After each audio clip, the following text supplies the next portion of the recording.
Okay, so good afternoon, everyone. I'm Pippa Spencer-Williams. I'm an innovation partner at Digital Catapult.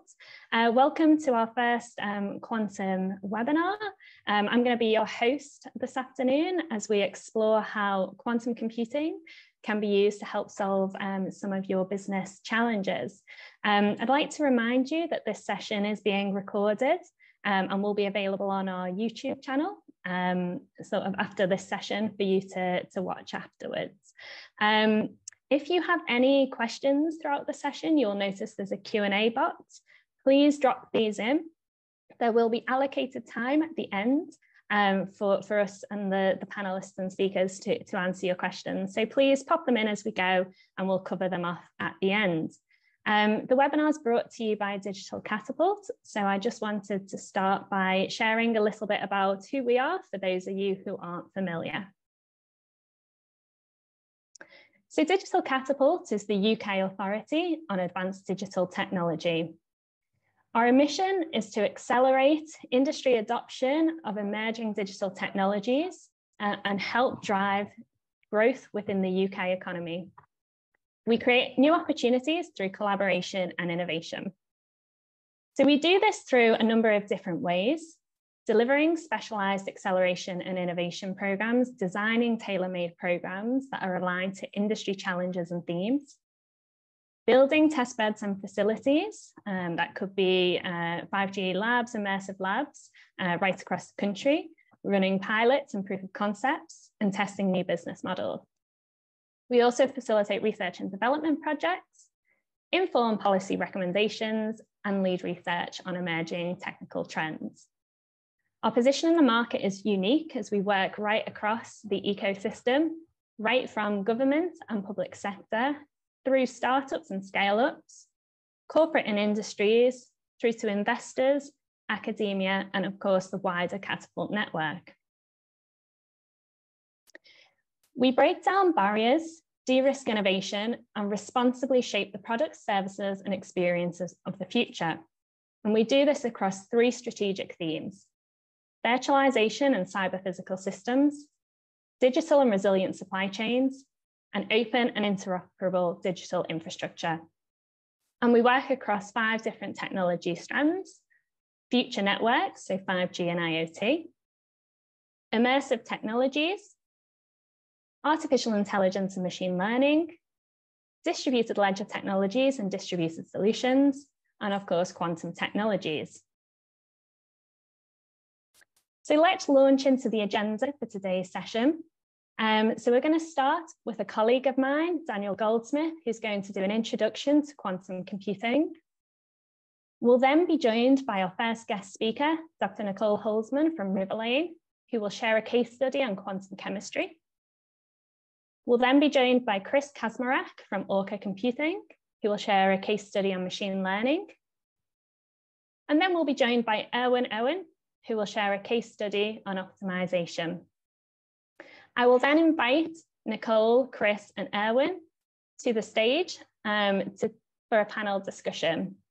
And the panel will explore how you can get started in your quantum journey, why quantum technology is important, and how it can impact your business. We'll then have time for Q&A. So as I say, please drop your questions in the chat as we go right through the webinar, and we can pick these up at the end. And then I'll cover off sort of final thoughts and next steps for how you can get further involved in quantum. So at this stage, I'd like to invite Daniel to the stage, turn on his camera and share his screen.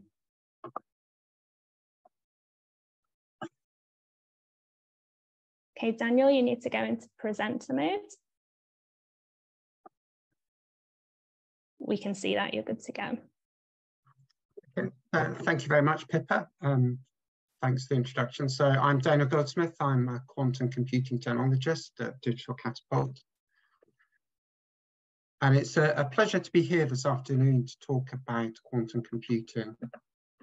And you probably all feel like you're bombarded with news about quantum computing the whole time. And you're wondering, what is quantum computing? Is it relevant for me? Is it something that's going to impact my business?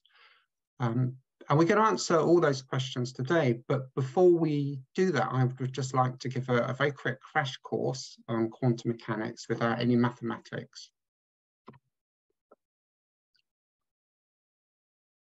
And what I'm going to do is discuss a thought experiment, which is a quantum egg timer. So the point of this experiment is that we have a classical egg timer. The classical egg timer can be full, it can be empty, or it can be anything in between. But with a quantum egg timer, because quantities in quantum mechanics come in lumps or units, the quantum egg timer can't be half full. It either has to be full or it has to be empty.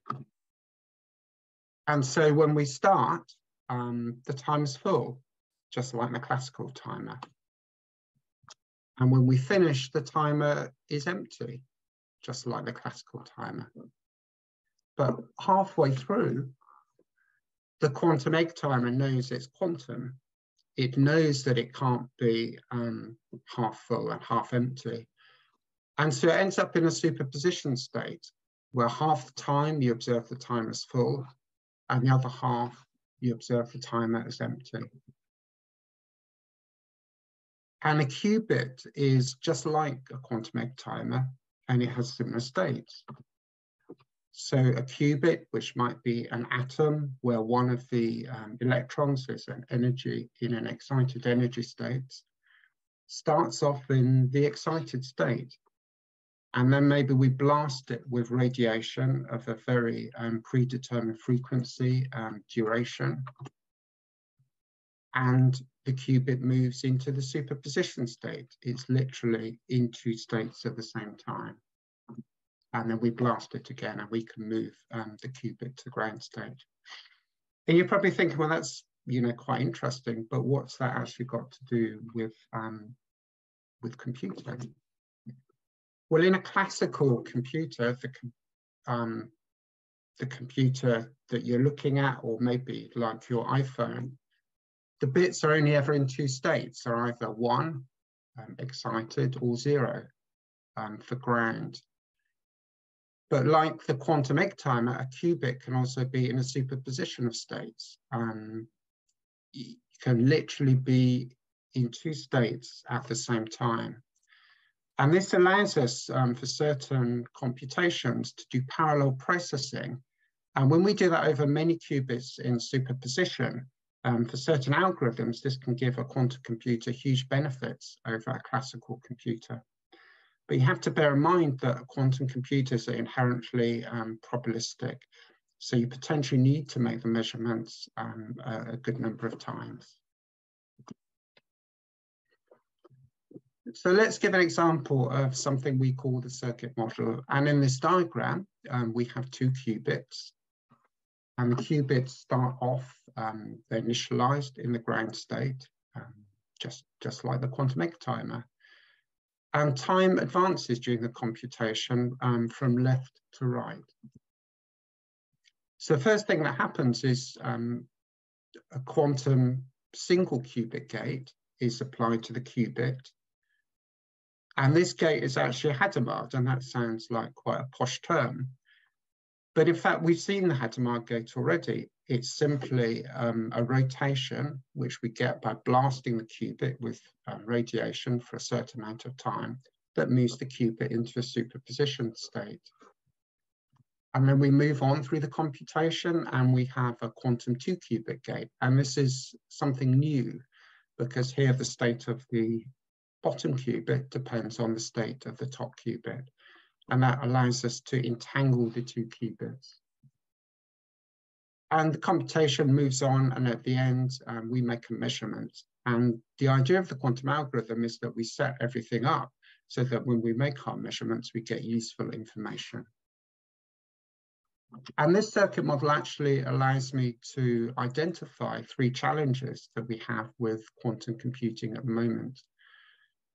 So the first challenge is because of noise, the gate depth is quite limited. We can't go on like with very many gates, and that's a potential problem. And the second problem is at present, the number of qubits is limited. We can't have as many qubits as ideally we would like. And the third problem is that the connectivity of the qubits may be limited. So for example, in the IBM heavy hexagon superconducting qubit layout, each qubit is only connected to 2 or 3 other qubits. And whereas we can actually virtually connect qubits by exchanging states, that introduces further noise into the computation. So at the moment, we're in the era of noisy, intermediate scale quantum computers, the NISQ era. Well, that's a bit of a mouthful. It's quite an ugly expression coined by John Preskill. So let's unpick those terms a bit more.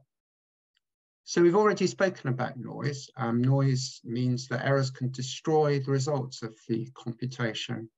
The quantum states are very fragile. Any interaction with the environment can destroy the states. And there is a possible solution to that. And that solution is something called quantum error correcting codes. And the idea of the quantum error correcting code is that several physical qubits are clubbed together as one logical qubit. And the actual computations are carried out on that logical qubit. And there's sufficient redundancy in the individual physical qubits so that if one of them experiences an error, there's enough information in the rest of them to detect and to correct that error. But quantum error correcting is hard, it's tough, it's difficult to do. The second challenge we have is that the quantum devices today are relatively small. So the largest quantum computer today has 433 qubits. And it's a sign of how quickly the field is advancing that since I wrote this slide, I had to update it because that number 433 has recently been increased from 124. But a useful algorithm, so there's an algorithm called Shor's algorithm, which potentially can crack RSA codes, might require thousands of logical error-corrected qubits, and so potentially millions of physical qubits. And so we're a long way from that. We're a long way from a fully error-corrected universal quantum computer. So is there anything we can do today? Must we simply wait for years, possibly even decades, to get our hands on a fully error-corrected fault-tolerant computer? Well, the answer is that there are potentially some algorithms that can be carried out in the NISQ era, the NISQ era. And these algorithms are firstly quantum simulation of physical systems, and in particular quantum simulation of quantum systems, where we take advantage of the fact that a quantum computer is a quantum system, and that makes it easier to simulate other quantum systems. And use cases include quantum chemistry and potentially computational quantum fluid dynamics. And we're very pleased to have Nicole Holtzman here from Riverlane, who's going to be speaking about quantum chemistry. Another possible early use case is quantum machine learning. And we have Chris, he's going to be speaking about quantum machine learning. And last, but by no means least, there's a possibility of using a type of computer called a quantum annealing computer, which is different from the quantum circuit model that I've described. And we're very lucky to have Erwin from D-Wave, who's going to be speaking about that. I should also have said that for the quantum machine learning, the type of computer that Orca uses is a photonics computer. So again, I expect Chris will be speaking briefly about that. But before I close, I would just like to talk about one very important topic, which I think is relevant to every company in this room.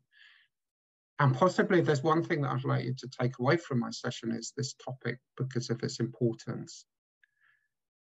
And this is to make sure that any encryption that you use in your company or your organization is future-proof.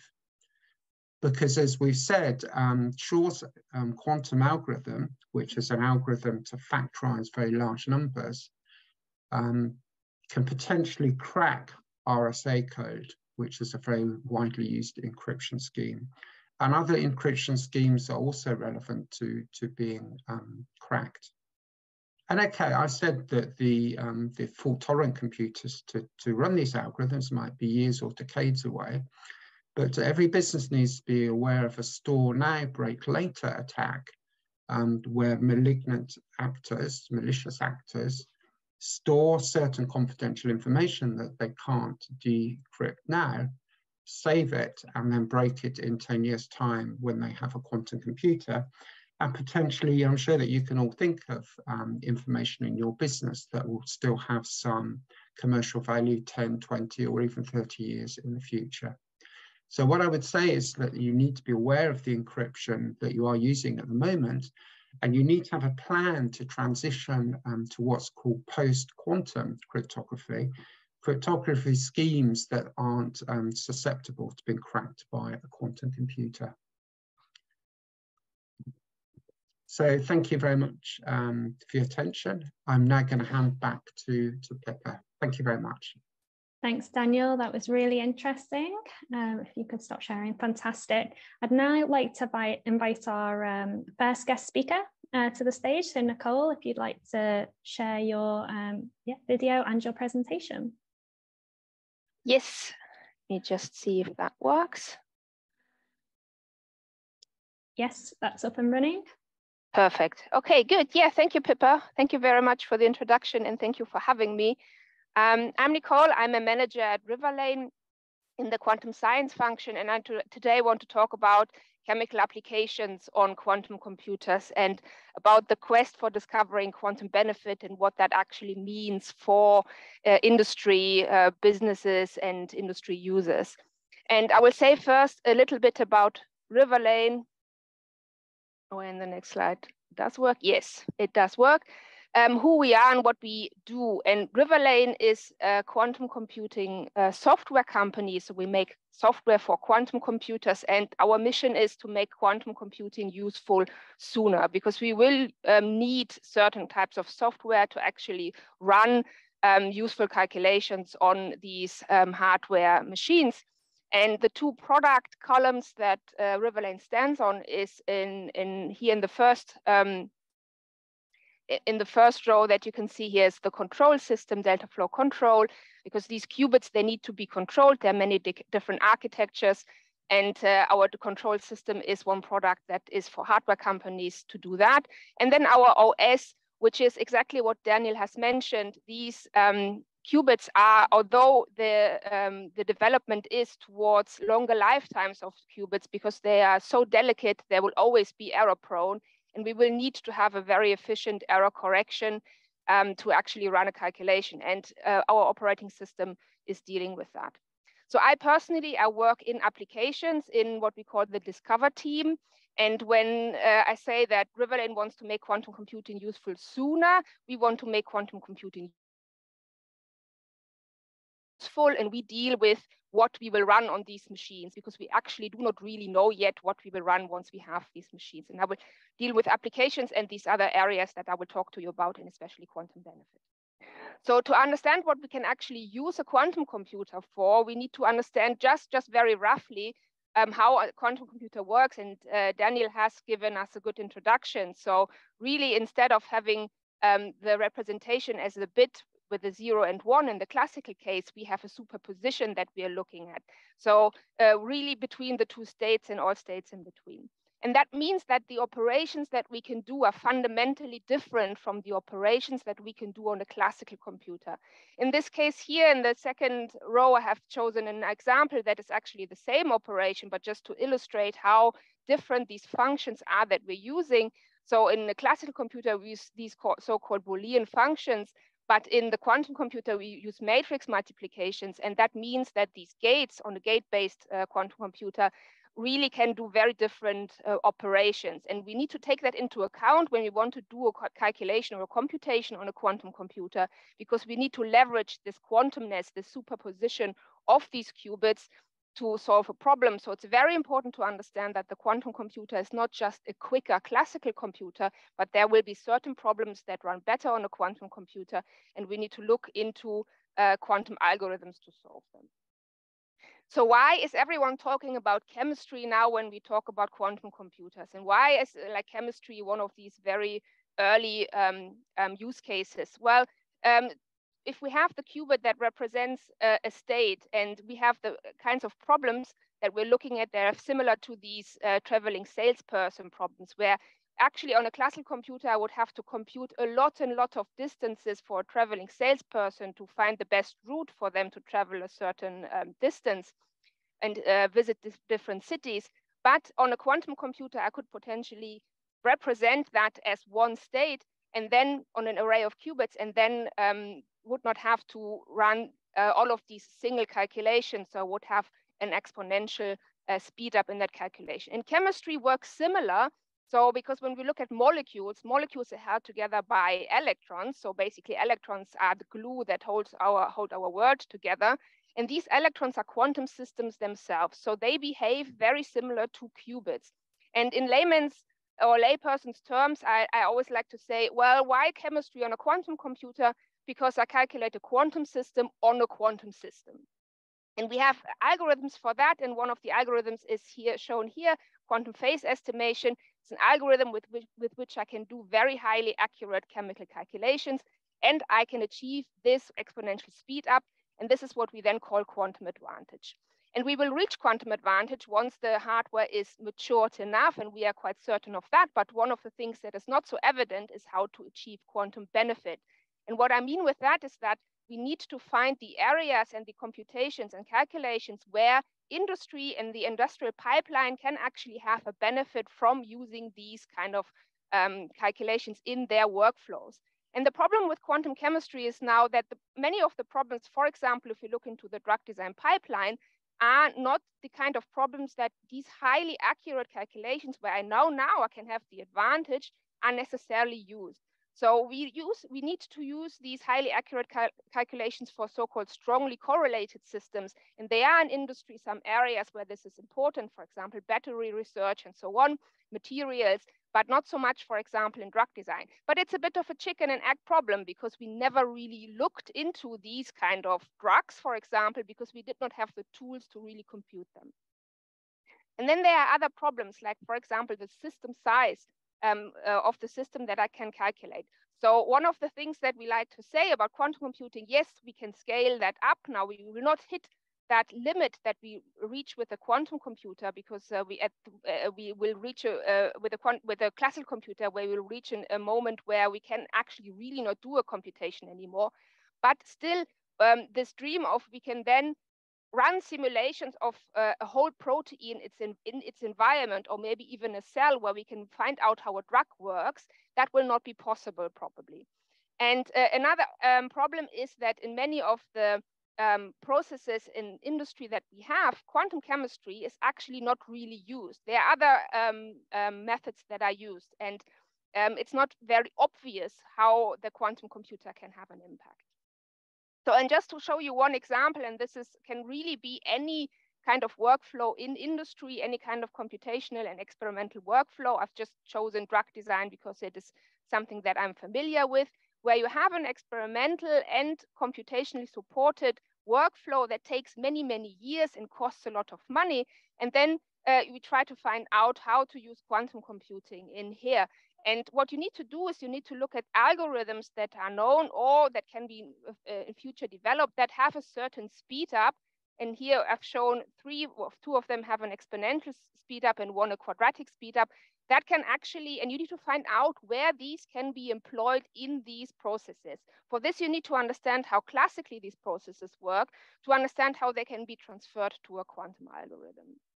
And the example I want to show you here is a work that we did together with Aztecs Pharmaceuticals, and which is a use case from a chemical structure that is here shown on the left, and where we do resource estimation, because it's very interesting for industry to understand when can we actually use these quantum computers.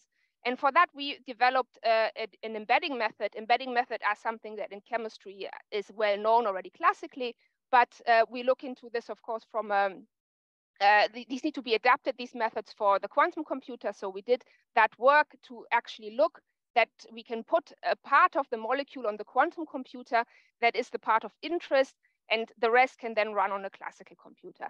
And for different sizes of these parts, we made a resource estimation. So we costed how much in qubits and in runtime would such a calculation cost.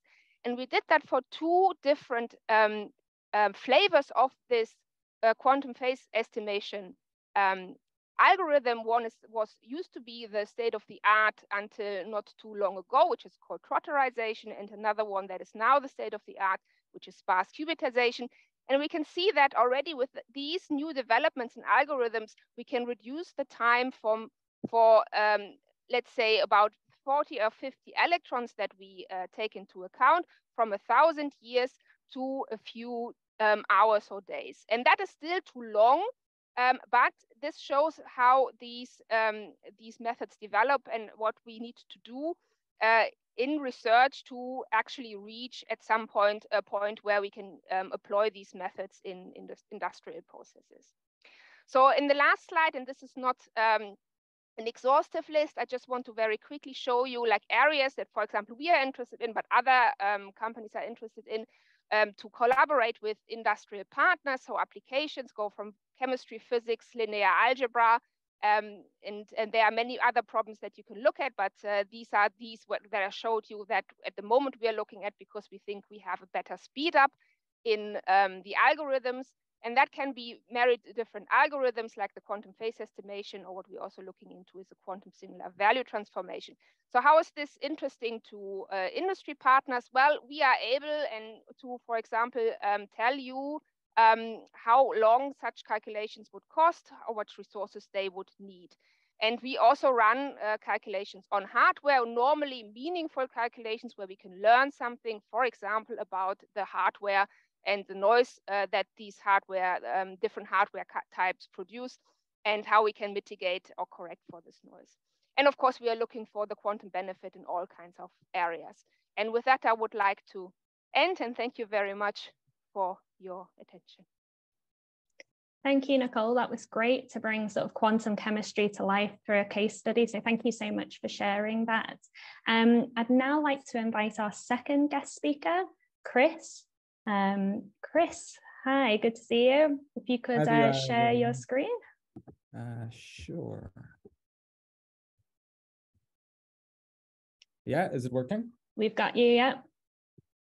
Perfect. So hi, everyone. I'm Chris Kaczmarek. I'm Orca's head of product. And I wanted to tell you a bit about our recent work on applying existing kind of current quantum computers to machine learning. So at Orca, we are in the business of building quantum computers out of photons, so single particles of light. And the reason we like photons for quantum computing is that they work at room temperature.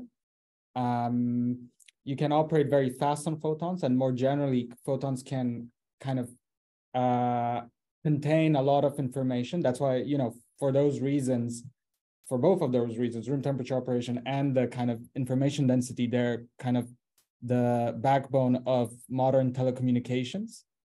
And because of that, there's been a lot of work already done on making photonics work well through the telecoms industry. So there's a whole kind of mature photonics industry kind of that one can leverage while building these devices. Now, because the reason photons work at room temperature is that they don't really interact with anything. And that means they also don't interact with each other. So one of the challenges in photonics is that all the kind of basic things you need for building a quantum computer, generating entanglement, for example, requires a lot of overhead. So at Orca, we're a full stack quantum computing company. So we do both hardware and software, and also kind of work on applications, some of which I'll talk about. And we're definitely, our final goal is to build these universal quantum computers that Daniel and Nicole were talking about. And we have a few nice tricks in our pocket that exploit this ability to densely encode information in photons to reduce these overheads required for entanglement. on another side of the business, we're also actually trying to leverage a lot of existing telecoms technology to build near-term quantum processors that we can ship to customers on premise, and utilize the fact that it works at room temperature, that it can work fast, and that it's composed mostly out of off-the-shelf telecoms components.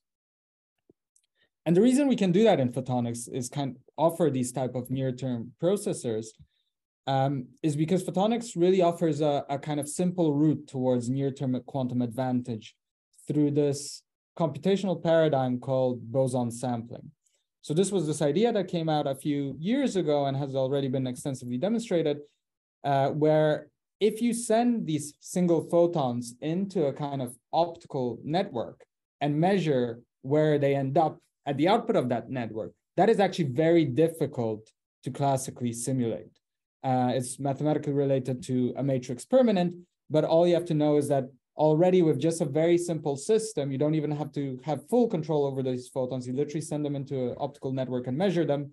You're already doing something that the world's kind of supercomputers struggle with.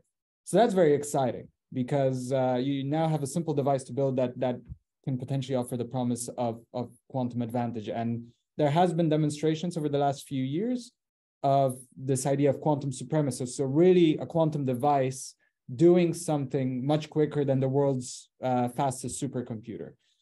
And we hope to get there with our devices actually in the next few years as well. So the challenge, let's say, with boson sampling is, while it's a very nice demonstration of something difficult to replicate classically, it's not a universal quantum computer. It generates just very complex distributions. And for the longest while, people didn't know whether it's actually useful for anything. But actually, these types of complex distributions that boson samplers inherently generate can be used in generative modeling. And in kind of, not by themselves, but in combination with classical resources, they can run these kind of hybrid quantum classical machine learning workloads that can actually offer some advantage. So I'll talk a bit about what generative models or generative adversarial networks are, but first, just to say what they're useful for, you probably have encountered them when you've looked at DALL-E or some of these algorithms to generate images based on text. So that's one application, which is very cool, but maybe less industry significant. But there are actually industry significant applications of this as well, be it in finance, for example, where you want to run models, train neural networks to solve certain problems in finance, but all the data is kind of customers' data or data that is protected that you can't use to train your models, which require a lot of data. So actually with generative models, you can generate fake data that has the same properties of real data, but actually can generate as much as you want from it and train other models on that. The other thing is, for example, anomaly detection. So you can use generative modeling to train models like how to pick up that something is not right, that maybe there's a fraud in your kind of financial process and credit card fraud, and pick that up quicker. Another area where generative modeling has been shown to provide usefulness is in chemistry. So generating new types of proteins or chemicals with certain properties that you want. So there's been some work on that. And then there are other, and it's also, generative models are so useful in other industries as well that I'll talk about at the end. So how do these GANs, these generative adversarial networks work? So in broad terms, they are composed of two separate neural networks that are competing with each other. One that generates you train it to generate fake data that resembles real data. And then you have another one that you're training to kind of pick up which data is real and fake. And by this competition, you train the generator to actually produce data that is unrecognizable from real data, original data. But another component of these networks that is often not talked about is what's called the latent space. So actually the data that you feed into the generator for it to interpret it as, for example, an image or a financial data set or a new molecule. And it's actually in that latent space that all the kind of critical information about the data you're generating is held. So for example, if you're generating images, it will be a vector, a data point from the latent space that tells you what is the hairstyle of that picture of that person on the picture, whether they have glasses, whether, you know, what color is their eyes, things like this. So this is really important. And what people have shown actually is that the more complex that latent space is, the more kind of complex aspects of an image of a data or the final data set you can generate. So what you want is like really a latent space that has a lot of correlations. Like with faces, for example, you want these latent spaces to capture that people have 2 eyes, 2 ears, some kind of symmetry through correlations. So what we've been thinking about a lot recently is, okay, so we have a device, this boson sampler, this photonic quantum device that can generate very complex and correlated distributions. And we have this neural network, this machine learning model that requires very complex distributions as an input. So it was natural to think like, okay, can we combine the two? And so we did that, and what we just compared, how does a kind of generative model work with classical and quantum inputs, and how do they compare for different types of problems or data sets? And this is generally an example of kind of quantum and classical working together. So with these near-term quantum devices, as Nicole also mentioned, we probably won't be able to solve a problem. They won't be able to solve a problem by themselves. But now if you add a lot of classical resources on top, maybe together they can solve problems that were purely classical computers would struggle with. So one thing we looked at was, first of all, we looked at just a very contrived small scale data set. So really taking a data set that is quantum, taking a data set that is classical, and seeing how a purely classical GAN compares to a kind of quantum GAN. And it was no surprise really that a classical GAN dealt very well with generating classical data, and a quantum GAN performed much better when generating quantum data. So that was more of a validation that, you know, at least the quantum properties of the GAN survive when integrated in this kind of more complex classical neural network. But then we did more. So then we took a lot of data generated by a large-scale boson sampler in this kind of quantum advantage regime where it's difficult to simulate. We took a modern large-scale neural network architecture and we trained it on GPUs for very long periods of time on a kind of large-scale data set. So images, the CIFAR data set. And what we've seen there is that actually there was a statistically significant, not a huge one, but statistically significant difference between a purely classical GAN and a kind of quantum classical GAN, even when it's a large-scale data set, which was super exciting. So just to kind of summarize all this, so as Daniel and Nicole already mentioned, quantum computing is a technology that will transform many sectors and will have very large-scale impact. But what is worth mentioning is that even existing quantum processors can already do certain things faster or better, or do more complex things than certain classical existing processors. And especially generative modeling is a cool area where you don't need a lot of quantum resources to start generating useful or kind of real world data sets. And, you know, this is just the first step on a journey to see how these more generic hybrid quantum classical approaches perform. But as we said, we are already working with customers in various areas on applying these systems, be it in finance, in defense, in material science, chemistry, energy, cybersecurity, anomaly detection. So it's, yeah, exciting times ahead. Thank you very much. Thanks, Chris. That was great. And again, really insightful and bringing this to life through showcasing some of those applications. So thank you. I'd like to now invite our final guest speaker on, Erwin, if you'd like to share your video and your screen. Hello, Owen. Hi, Pippa. Right, let me share that. Hopefully everyone can see. I can see that. Over to you. Very good.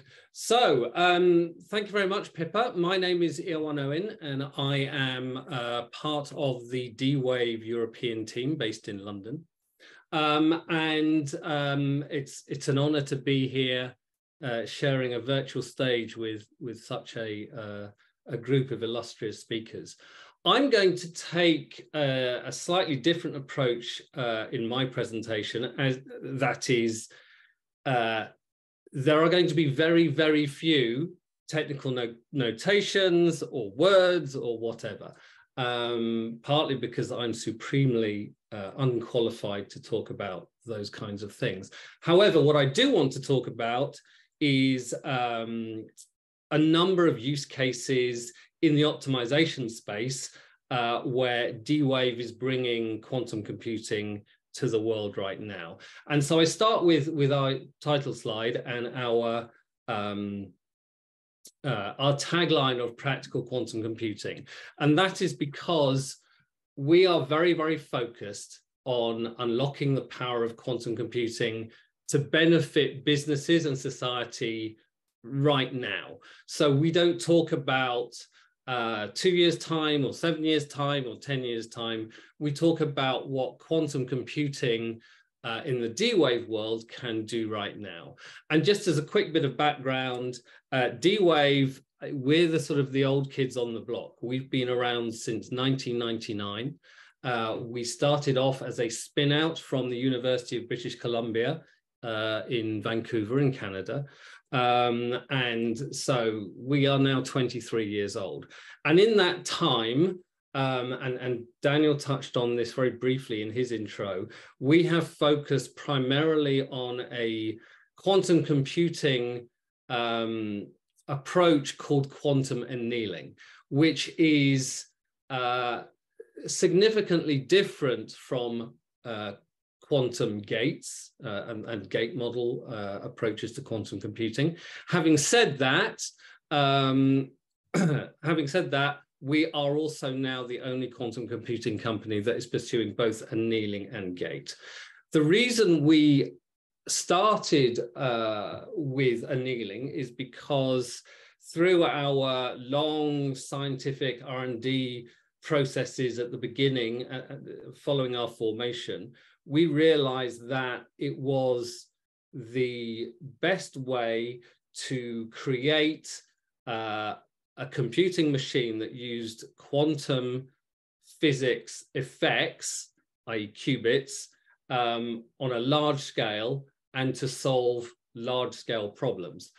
As I think Daniel mentioned, quantum annealing is particularly good at handling combinatorial optimization problems. And when we look around the world and we look at businesses and we look at the issues that society faces, many of the large problems are indeed optimization problems. So that's why we focus very much on that as a way to bring quantum computing to the world right now. So D-Wave has, in its time, developed a relatively large number of quantum optimization use cases across a number of different verticals. So here you can see I've picked out three particular ones: logistics, pharmaceuticals, and finance. And logistics, I think, is a fairly obvious one because we're talking about complex systems with lots of variables, lots of moving parts, lots of things that can be optimized. Pharma, I have to be careful here because we don't, obviously Nicole was talking about quantum chemistry and things that annealing is not necessarily that good at doing. However, a lot of the work we have done with big pharmaceutical companies has been around those things that are part of their functions, their businesses. So the likes of manufacturing supply chain, getting a lot of complex ingredients together to make a drug, to manufacture a drug, the optimization of clinical trials, and that's something we were involved in, obviously, in the past few years, clinical trials around COVID vaccines and so on. And then also in finance, where we have a number of very interesting use cases around portfolio optimization, risk management, et cetera, et cetera. So with that, very quickly, I don't want to go into this too much because this is where we get into more of the technicalities, but very quickly, just to repeat, annealing is very good for combinatorial optimization problems. It's not good at differential equations, fluid dynamics, things like new material science and discovering new battery technology and that kind of thing. But as I said, D-Wave is the only company right now that is pursuing both approaches. So having said that as my perhaps not so brief introduction, I'll move on to one of our use cases, and this is a bit of a poster child for us. We use this a lot because it's relatively significant. We started working with Volkswagen a number of years ago to optimize various parts of their manufacturing process, and specifically in their paint shop. This is an area where across all their manufacturing plants across the world, they have an issue of cars coming off production lines needing to be painted in the right color to match their customer order book. And this use case particularly dealt with 758 cars. So that's a line of 758 cars, all in a random order. And they all have to be painted, first of all, in the right base color. That's either dark or black or white, depending on whether the ultimate color is a dark color or a light one.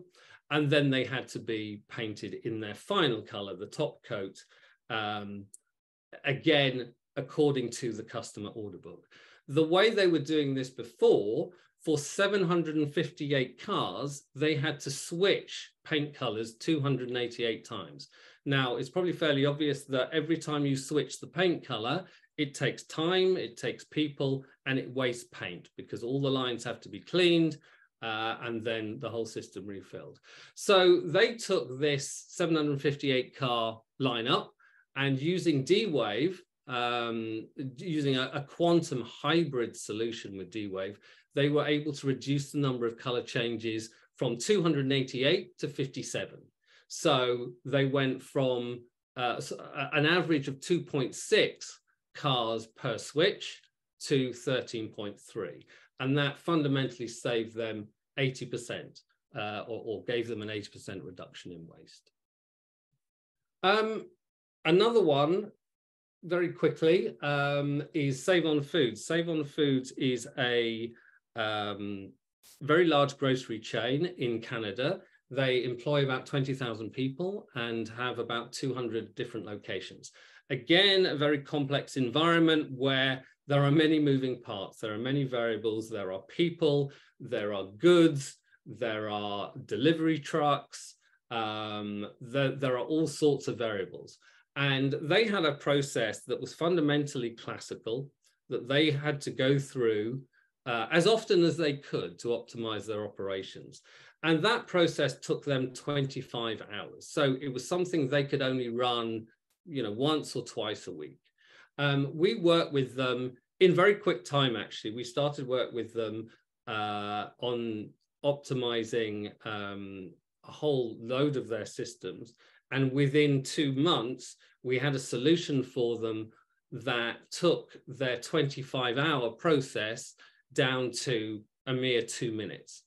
So that's now something they can run every single day, multiple times if they want to, therefore leading to a considerable reduction in cost, time saved, et cetera, et cetera.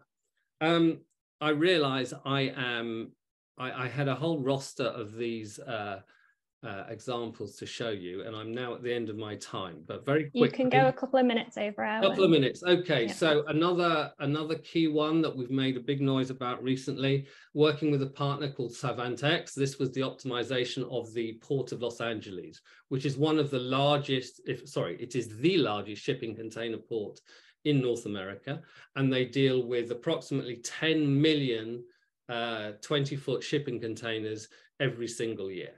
And of course, optimizing the order in which those containers are arranged on the dockside, the scheduling of trucks that come to collect them, all of that was something that, particularly in our current world of constrained and challenged supply chains, has been able to produce great efficiencies for them. And the headline being 60% more cargo is handled each day per crane. And every crane is expensive. Every crane takes 25 people to operate. So being able to get more output for those inputs is clearly very beneficial to them. Another one, I'll go through this very quickly. CaixaBank using D-Wave to optimize two things really, credit risk in their portfolios, and also portfolio hedging opportunities. And then the last one in my slides is E.ON. I think everyone knows E.ON as the large energy company.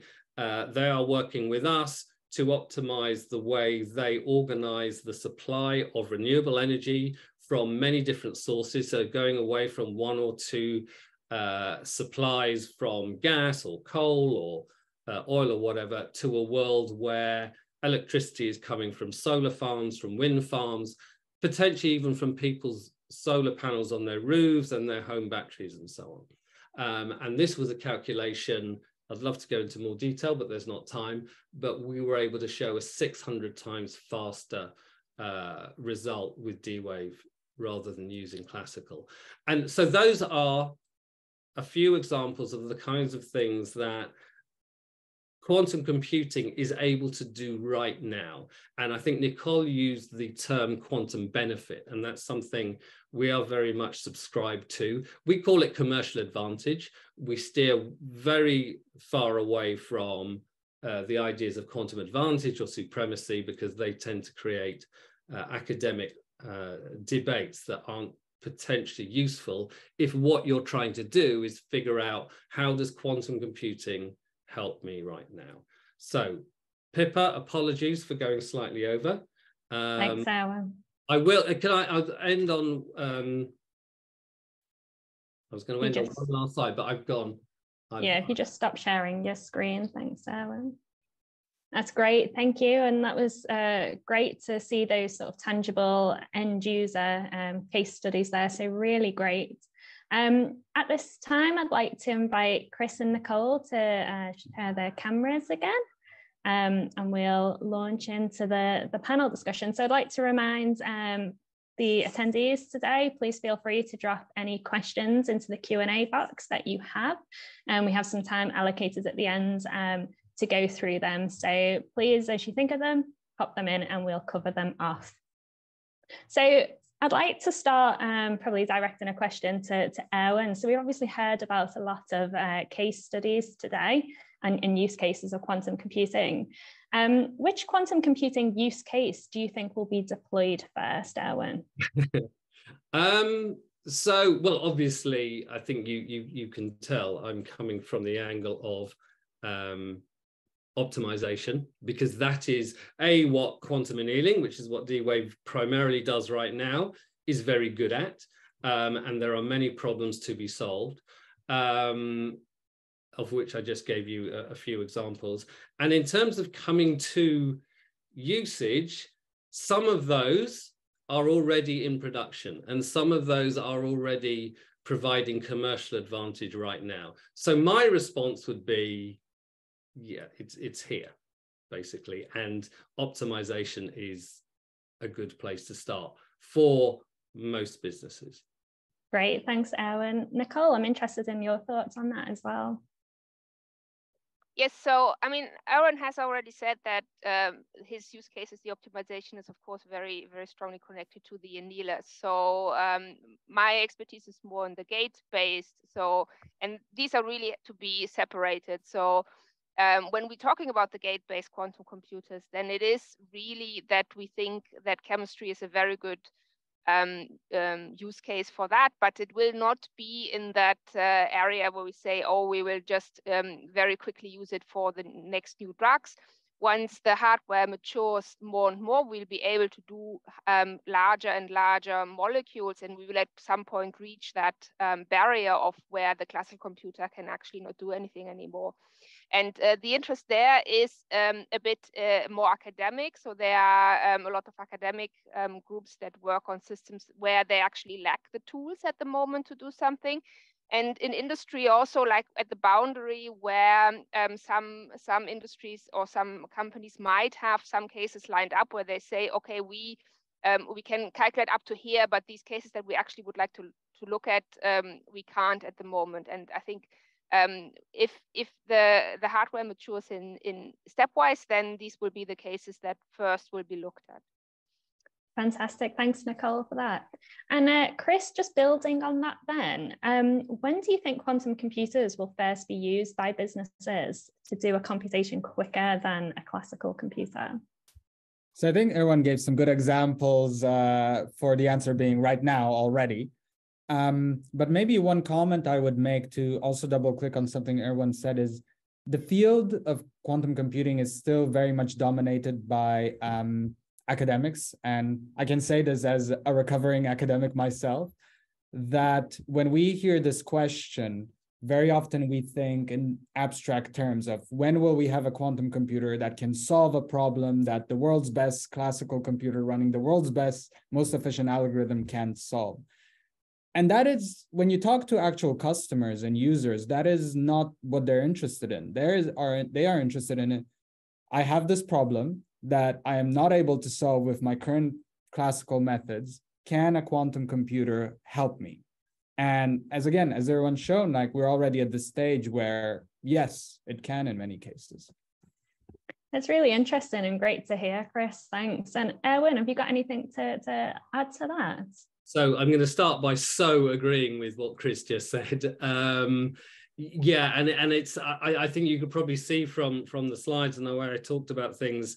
Yeah, we try and avoid the academic arguments, because I think once you start talking about this concept of advantage or supremacy and being able to do things faster than a classical computer can do, you end up going down the wrong road and focusing on the wrong things.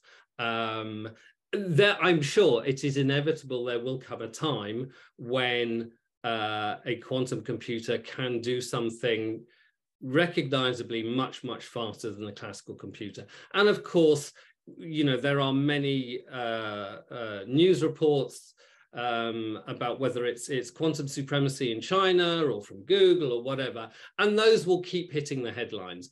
But and you know, in even D-Wave, you know, we have our own quantum advantage discussion around. So there was a paper that we published a few years ago in Nature magazine showing a 3 million times speed up for a very specific physics problem to do with geometrically frustrated magnets, spin glasses, and so on. So yeah, you can narrow down to something kind of inconsequential and show a speed up.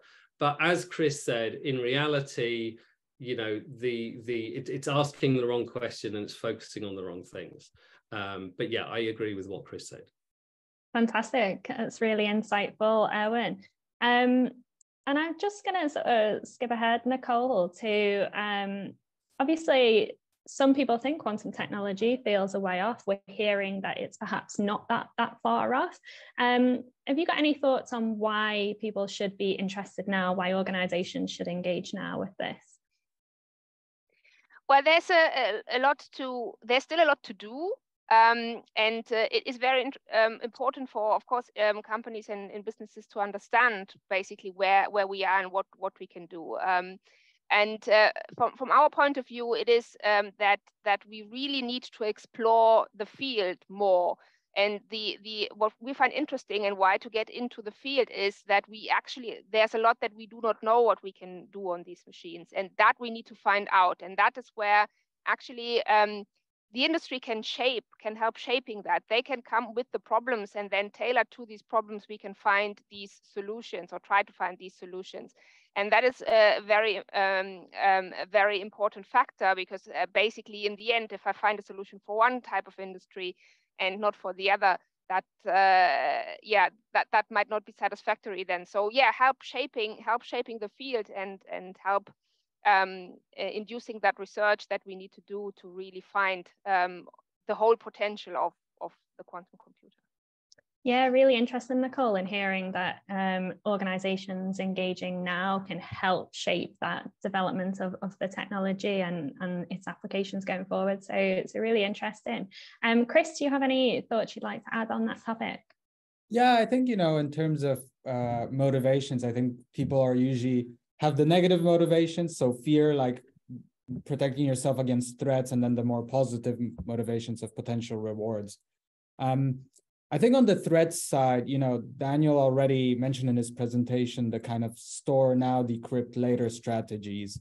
I think it's safe to assume that, a lot of our current communications is being stored somewhere, just waiting for a quantum computer to come and decrypt it. So I think there's like strong reasons for why, if you want to have your data secured for longer than 10, 15 years, I think there's a strong motivation to kind of start looking at quantum technologies. The other aspect is, if you're in the business of using computers if that's part of your core business, you can bet that your competitors are already using quantum computers and exploring those for their business. So you should also probably look at that as well. But even on a positive note, I mean, Aaron already showed examples where using quantum computers now, you can bring value to your business. You can make things faster, more efficient.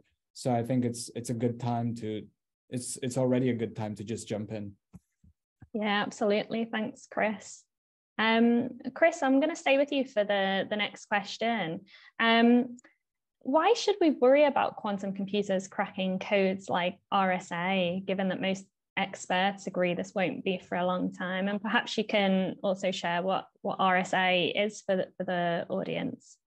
Yeah, so I mean, I'm not a cryptography expert, so all I know, is that RSA is basically the code used currently to encrypt all of our communications over the internet. So if you buy something online, if you connect to your bank, if you send, encrypted messages, that's all handled by this RSA algorithm, which is quite an old algorithm for encryption.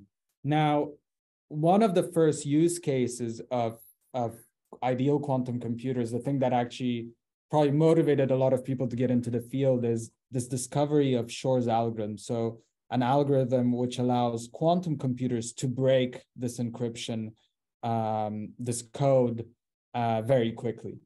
So if again, to the point of like the store now, decrypt later, if you assume, and I think it's safe to assume that a lot of this data is already being stored somewhere for decryption, once quantum computers reach the stage where they can implement Shor's algorithm, that data becomes, that data is not encrypted anymore. So I think that's why users now should worry about this. Of course, if most of your encrypted data deals with what will I buy my partner for Christmas, I mean, you're probably happy for that to become public in 10 to 15 years. But if it's patient records or defense or security data, you might want to keep that encrypted for longer than the 10, 15 years that it might take us to develop these quantum computers that can run this Shor's algorithm. Absolutely, and so important for companies, especially around data protection. So yeah, great point, Chris. Nicole, have you got any thoughts on that topic? Yeah, actually, Chris has said it all basically. So it's really like today, the way I log into a bank will not be then the same as in 15 years. So even if someone stores that kind of data until that's not the problem. But yes, these patient data and data, yes, that has to live longer because someone has saved it now. It's just not able to decrypt it, and then we'll be able in 15 years that, yeah, patient data, like patient data from your kids or whatever, that you that can then be used in ways that we do not want. Yeah. Yeah, absolutely. Thanks, Nicole. Erwin, I'm going to come to you next. Should businesses be investing in quantum computing now? And what do you think they should be doing to get started? So firstly, should they? Yes, they should. And you might think, well, I would say that, wouldn't I? Having said that, I mean, we know there's plenty of data around from the likes of the 451 group or the Boston Consulting Group, from McKinsey, and also I was just reading the Open Ocean State of Quantum report recently, and all of those investigations and reports are basically saying not only should you be doing it now, but a lot of you already are. So across, for example, Fortune 5000 companies, over 80% of those organizations are already beginning to look at quantum computing, and 40% of them are engaging seriously in actually doing something, looking at use cases, looking at problem spaces, and figuring out what can be done. And also a third of those organizations have admitted that they have problems that are so large and seemingly intractable that they've kind of given up on them. So, you know, there's potential for quantum there. So yeah, the answer is they should, and also the answer is I think they are, more and more so. What was the second part of the question? Sorry. And what should companies be doing to get started and get going with this if they're not already started on their quantum journey? Well, I guess first of all, you know, get it on their radar, and we all know that there are so many resources out there to find out more, including, you know, webinars like this one, Pippa, where you know, people start to gain a curiosity into what's possible, and then go out and find resources, and from, you know, from Orca, from Riverlane, from us, from, you know, Amazon, Bracket, there's a whole load of resource out there that can help people begin their quantum journey. And it doesn't have to be you know, laborious or daunting. Certainly if you perhaps stay away from some of the physics and the maths and so on, you know, and think about, you know, do I have a problem that is, you know, it's not necessarily defeated by the classical techniques I use right now, or sorry, the classical techniques are not defeated by the problem, but there are potentially ways in which I can find a better solution or a faster solution or a cheaper solution, whatever it is. And again, for us, the obvious sweet spot is in optimization. Great, thanks for those thoughts, Erwin. I'm going to sort of throw a bit of a curveball in there and play a bit of devil's advocate. Chris, a lot of people would say this is all hype, you know, Erwin's comments is all hype. What would you say to that? Would you say there is an element of hype, or what part of it is truth in terms of engaging now and the importance of it?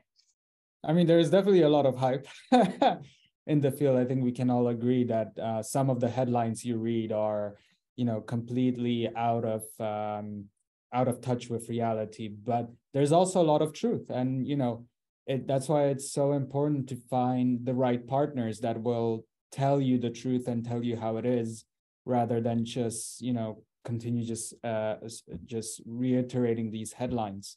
You know, us, for example, at Orca, when we work with customers, a lot of our work is telling them what won't work, what quantum computers are not useful for, similar to what Erwin was saying. But then we also let them know what quantum computers are useful for now and in the future. And it's just about finding the right partners like that to help you distinguish between the hype and the reality. Great, thanks, Chris. Nicole, have you got anything to add on that topic? Yeah, what Chris said is very important, that you are very truthful, because yes, the problem is a bit that when you read the headline, it sounds like we will solve all of the problems. Everything will be computed on a quantum computer. We will solve drug design and we will have the best drugs tomorrow. And the hype has been going on now for some time, and that tomorrow has come, and the machines are not able to do what was promised in these articles. And yeah, and that is a bit of a problem, really, because people get disappointed, and we suffer a bit from that hype.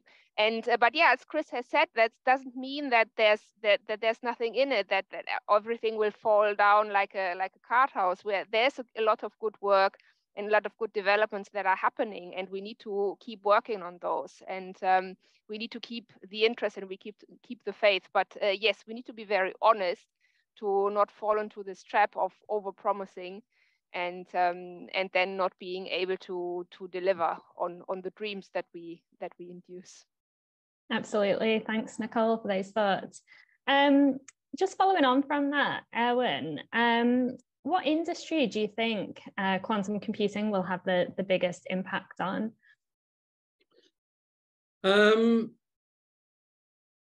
That's a good question. If I wanted to be glib, I might say that's like asking what industry will information technology have an impact on, an Apple laptop or whatever it is. So the glib answer is potentially all of them. If you're talking about, and that's in evolutionary terms, in that, quantum computing is one route past the limits of Moore's law and into computing information spaces that can't really be touched classically right now. So that's the evolutionary approach. Then there's the revolutionary idea that, there's a problem out there, or there are a set of problems out there that, you can't even begin to think about solving with a classical computing environment.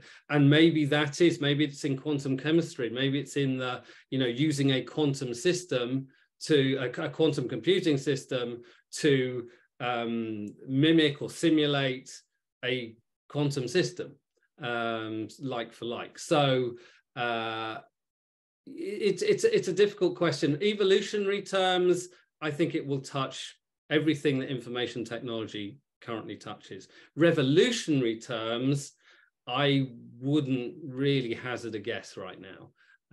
In fact, I think probably Nicole and maybe Chris are better qualified to have a stab at that one.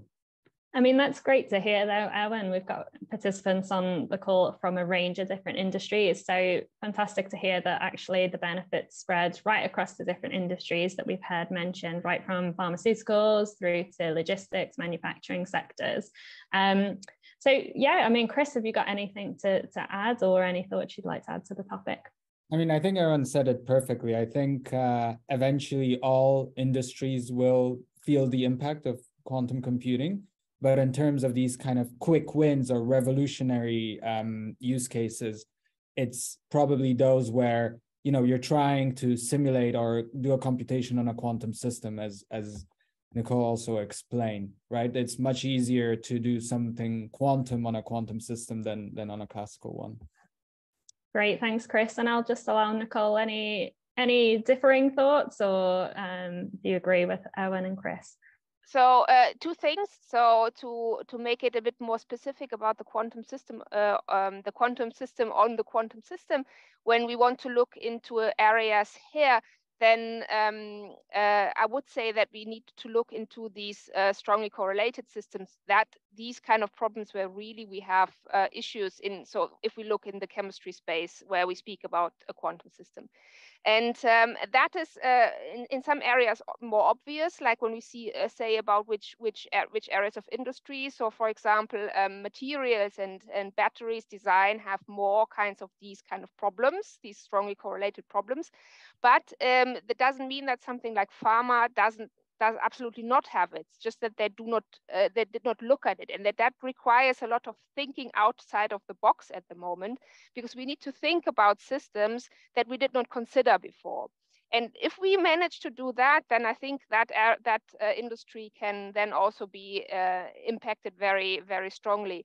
But if we go away from the quantum systems, and that is a bit what Erwin has said, that we think that really any area can be impacted, because if we look at workflows are everywhere. I mean, they differ in the details, but we can look at any kind of workflow and try to find these parts of the workflow that then can be done on a QPU, similar to as we sometimes use for some problems a GPU nowadays, right? So, and that is, as Erwin has said, that can be really in any area of industry. Fantastic. Thanks, Nicole. Now we've got a few questions from the audience. I'm going to go over to those.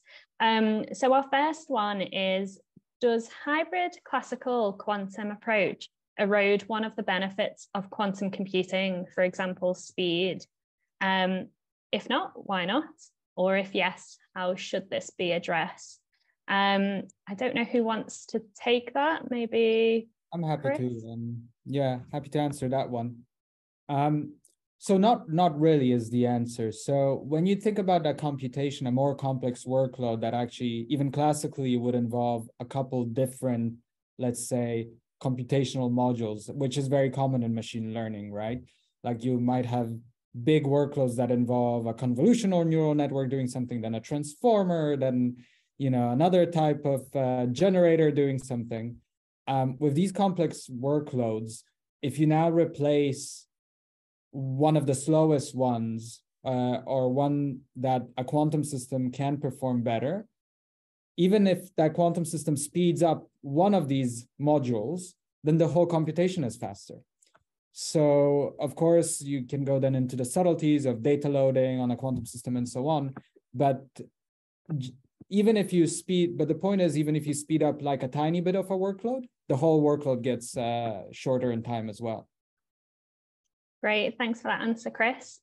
So I'm going to move on to the next one from the audience. In relation to the industry projects where quantum computing is actually being applied today, is the reason to use quantum computing to experiment and speed up the computation process to achieve a solution that perhaps cannot be solved with a traditional computer equipped with powerful hardware? I don't know, Erwin, do you want to comment? Yeah, I mean, I think the answer to that question is yes. People are turning to quantum computation to certainly in my sphere of reference to try and find a better solution to an existing problem.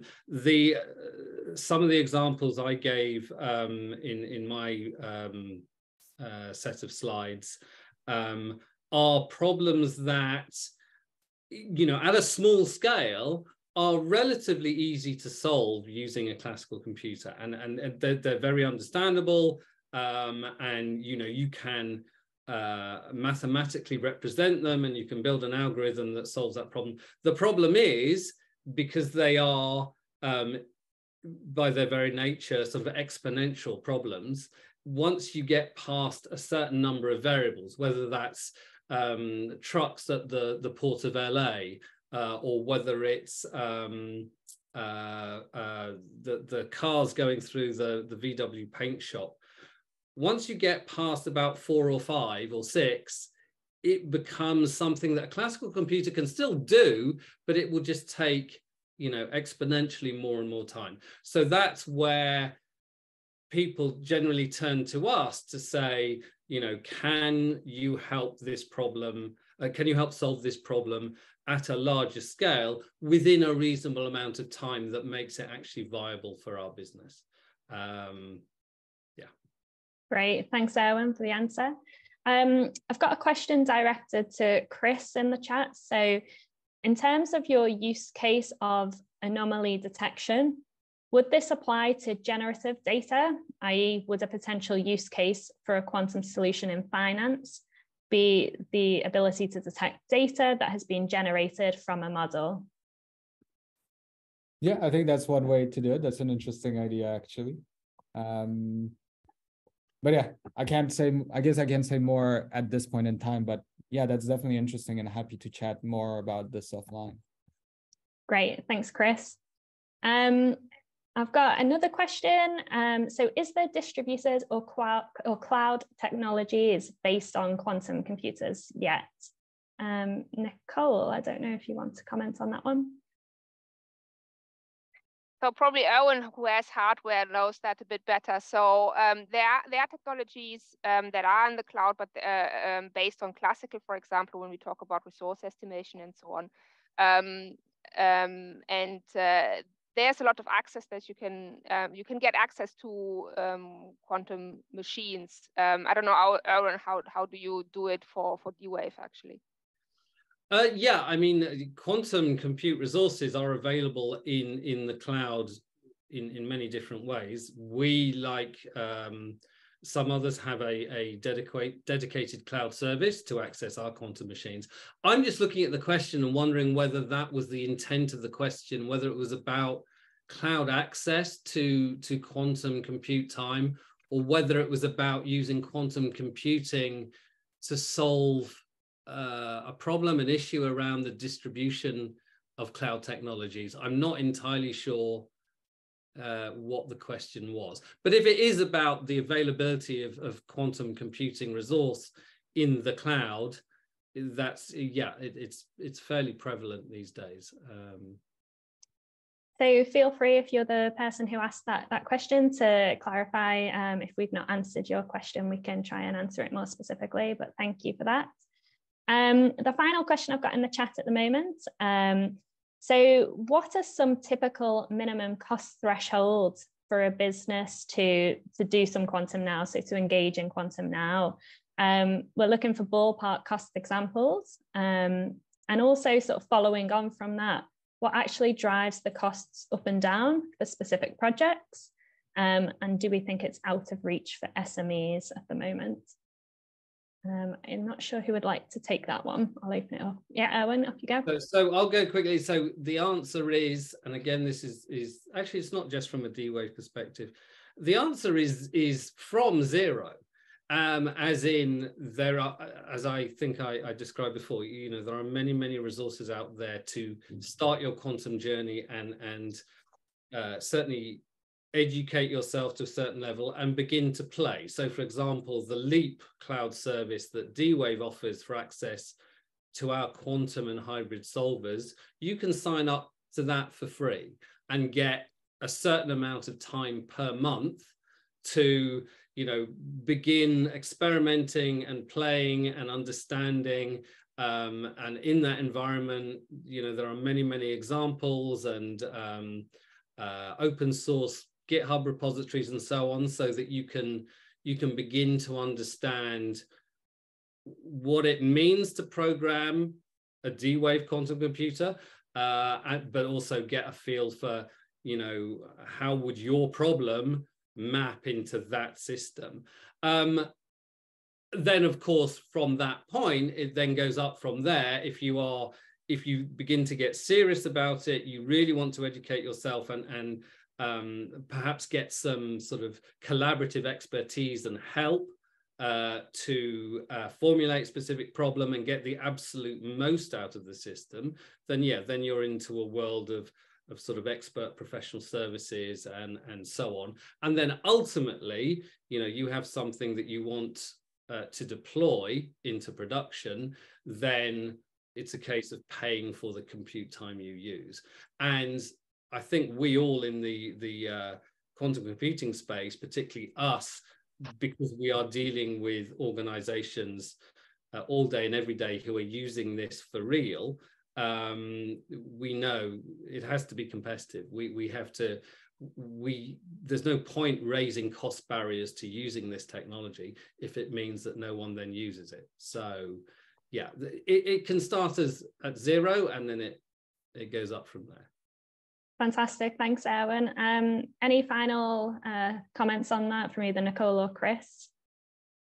Yeah, I think it depends very much on how you want to engage. So we as a software company, for example, we do not necessarily, we do also run on quantum computers, but we have projects that do not necessarily involve that, because we look a lot into developments in the software side. So if that is an area that interests you, and engage into research that, again, as Owen has said, can start from zero and be in a way of a collaboration where we look for funding in type of a grant, for example, or it could be sponsoring some research here, or do like some collaborative research in another framework. So yes, so there are many possibilities. Great, thanks, Nicole. We have just had one final question into the chat, so we'll just cover it off quickly. I think it might be one for you, Nicole. What would you recommend to convert classical computing code to quantum code?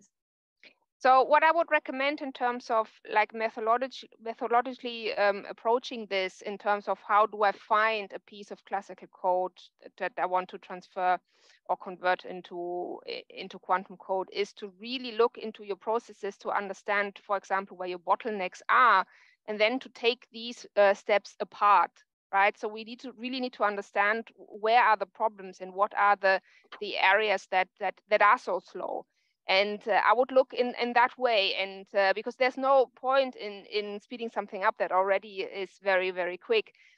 So what are your bottlenecks, and then taking that apart and understanding on a very basic level what these steps actually do, to understand whether there is a quantum algorithm that can help you.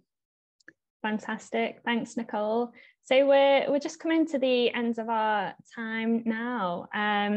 So I personally want to thank all our speakers and panelists for your wonderful, interesting and insightful talks today. I hope you'll agree they were really interesting. If you'd like to find out more about quantum, maybe more about how you can get started, the training opportunities that are around, current projects that you could engage with, we are running a follow-up webinar to this on the 1st of December. And following this webinar, there will be an email which will have a sign-up link to that webinar. So I would encourage you to join that, and we'll be joined by another host of speakers to see how you can get involved. If you would like to follow up with any of our panelists and speakers from today, then you can reach out to us at quantum@digitalcatapult.org.uk, and we will connect you with the speakers and panelists. And finally, thank you all for joining. Your time and your opinion means a lot to us. So at the end of this, there will be a very short survey. If you wouldn't mind taking a couple of seconds of your time just to fill this out, and that will pop up once the webinar ends, and that would be really appreciated. And I'd like to say thank you all. Have a good evening. Goodbye.